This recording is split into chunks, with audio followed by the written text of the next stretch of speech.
Hey, this is Bethany, and today I'm going to be doing the perfect palette tag. Yeah, I've been wanting to do this for a while, so I'm well overdue.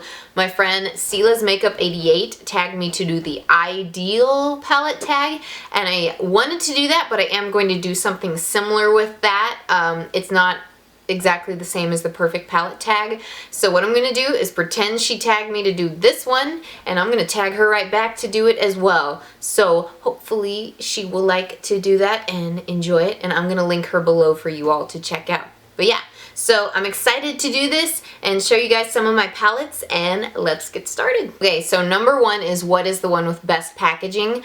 I didn't know which way to take this. I just went with whatever I thought looked the coolest, and my favorite one for the best packaging is the 15-year anniversary palette for Urban Decay. It's got like a jewel on the front of it. It's beautiful. It's purple metallic on the side and then this kind of chrome on the front. Then it's got these scalloped edges. It's got a mirror inside that gets fingerprinted like crazy, but the colors, oh my gosh, it's like a whole beautiful rainbow and then a rainbow of neutrals. So this will always be one of my favorites. It's not the best for traveling, but I just think the packaging is really beautiful, and once you use it up, you've got like a makeup tray or a jewelry tray right here to use. So this definitely makes it one of my favorites, and even when the eyeshadows are old and dusty, I'm gonna like hold on to this and show my grandbabies how beautiful this palette is. So yeah. So number two is best color payoff. This one was really hard for me to choose because some brands have really great color payoff in shimmers, but not so much in mattes. And then also the mattes might have a lot of fallout or things like that, or the shimmers might have fallout. But I'm just gonna say universally, any palette that is Urban Decay, I have high hopes for it. And all the nakeds have really great color payoff. There might be a few colors scattered throughout them that are kind of a little disappointing, but this is just, I know if I buy an Urban Decay palette and generally a naked, I'm not going to be disappointed. Urban Decay all the way, all the nakeds, great color payoff. My close running for that was the Lorac Pro Palette, but that's going to be a different number. So yeah. Nakeds. Alright, so number three is which one is the most versatile, and that's why I didn't say the last one is the Lorac Pro Palette. Lorac? I don't know. It doesn't matter how I pronounce it. You know what I'm talking about. This has a whole assortment of neutrals. It's got the bottom shimmers, the top mattes. There's kind of quite a bit of like fallout with it, but I still really love it. I almost used this for the next one too because the Lorac one could have fallen in a lot of different categories, but there's a little bit of a downside with all the fallout. I really love it. It's really versatile. You can do a really edgy look or you can do a really soft neutral look. Whatever you want. You can do all mattes, all shimmers. This is great for women who are aging, I would say, because then they've got a whole row of mattes to work with, and a lot of women who are aging don't like how this kind of crinkles your eyelid. It does that to me too, and I'm 26, so go for it. Alright, so number four is what palette is the best for traveling. There's an ant on my window, and I thought it was like a really slow, free-floating bird in the sky. What the heck is an ant doing here? Anyways, the next question is the best palette for traveling, and I'm gonna say the Naked Basics. You guys have heard me rave about this on and on. It's just so small and compact and versatile. It's got one shimmer, but all these mattes, you can make tons of great looks with it. I've done completely matte looks on my eyes, and I was like, you know what? I don't need shimmer today. For some reason, this is just looking real sultry. I mean, what more could you want for traveling? Like if you're gonna go, if it's enjoying the scenery or if you're doing business related stuff, something with mattes in it and nice neutral colors is perfect. Alright, so number five is your biggest palette regret. I've got two of them. I don't have a lot of regrets on me because when I have one like that, usually I buy stuff on clearance or I find a way to get it cheap anyways, so it's not so much a regret because I didn't buy it for full price. But usually if I have a regret, I give it to my little sister if I've messed with it and I can't give it away to you all or something like that. So my regret would have been the Too Faced Romantic Eye, I believe. I gave that to her. The mattes were okay in it, but the shimmers were just they kind of let me down in that one. There was one shimmer that was really good and then one that was really sheer. So the Too Faced Romantic Eye I had, I gave that to my little sister. I don't know, I just never really used it. It was actually really cute palette and she uses it and it's got some cute colors in it, but I don't know. never really felt like reaching for it. So another one I have that is a regret that I actually have on hand is the Smashbox Be Discovered palette. I think I got it not this Christmas, but the one before that, and they had it on sale at Sephora for half off. It's got some nice colors in it. The two of the shimmery ones pay off really well. The mattes are okay. The rest of the colors are okay. I just never really reach for it. And also, I kind of have like a negative view of Smashbox because I read some stories about how some of their makeup artists had mistreated women that were a little bit more voluptuous, and the company didn't really handle that very well. So I don't know, in the back of my mind, I'm like, I need to read up on that a little bit more and see if maybe they touched up on the situation, the PR of it. But I read a really horrible story about a woman who, like, basically got treated like she was a second-class human being just because she was heavy. But you know, a lot of brands out there that I buy from probably do have snobby makeup artists anyways. I know someone told me about, like, bad experiences at a MAC counter. Not that all people at a MAC counter are terrible, but I think that's just kind of left a bad taste in my mouth with Smashbox, and I had just bought this, so I don't really go to it because I just feel like I'm forsaking every woman who's ever been made to feel like crap. So it's not a horrible palette, it's just kind of, you know, meh.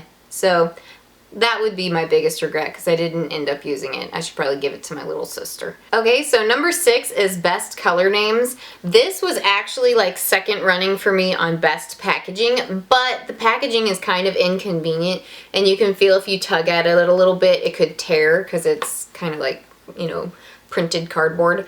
Sorry, my hair is in my eye. But the names for Too Faced shades are kind of interesting. Some of them are kind of, okay. They're not so crazy out there as NARS, but some of them are funny. I mean, they've got normal names like Teddy Bear and Lovey Dovey, but then they've got like little kind of sultry names like Satin Sheets or Nice Ash. There are more classy names like Honeymoon, but then we jump to Label Whore, which is actually a really beautiful color that I need to use someday. And then there's Nice Stems, which basically means like nice legs. Coppa Teal, which I guess is a play on for Coppa Feel. Like, who comes up with this crap? Because I don't. Those are just creative. I don't know if they're like my favorite, but they're just the most interesting names in a palette that I have. So I thought I'd share so we could all just kind of sit around and think about how odd those are.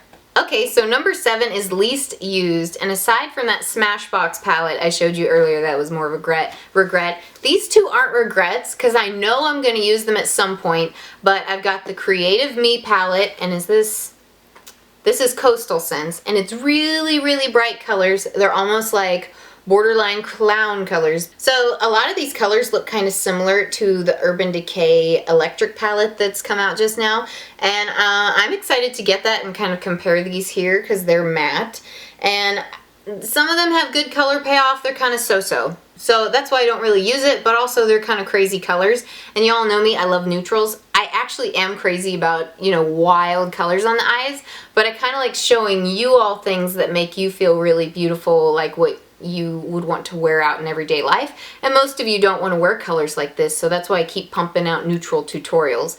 But here and there, every now and again, I do like doing crazy stuff, so maybe you'll see this someday. I just don't really use it. And then the other one I don't use hardly at all is the Ariel palette by Disney. It's the Storybook palette, volume number 3. I still have it in the original box, and it's got beautiful colors. Some of them have really beautiful payoff. It's really got colors that I want to play with, like this one here. It's like magenta-y, or this really shimmery white. There's just so much in it I want to play with. Sorry, that was my phone. But the thing is, this palette smells like industrial glue, and it kind of almost gives me a little bit of a headache to even pull it out of the box. Maybe that's what I need to do, just air it out for a week or two. And I've been waiting for this palette to smell tolerable so I can play with it, but right now the scent of it just bothers me, and I'm really sensitive to scent. So maybe someday this will smell great, but until then, my friend Anna and I pull it out every once in a while, and we like swatch it and play with it and don't really use it. So that is basically my least used palette, even though I would love to use it. It just stinks, okay? I don't know why. I got a headache just holding it. I'm gonna put it back. Okay, so the last question on here is pick your palette that is most used, most loved, and then what palette you would have for Desert Island. That would almost, for me, be all the same palette, and it's probably not going to surprise most of you, but the most used palette I have is the Naked One, and I've already bought a replacement for mine because I was too embarrassed to show the condition of my first Naked One on film. But the Naked rubbed off. It's rubbing off this one too. Look how dusty and dirty it is from traveling.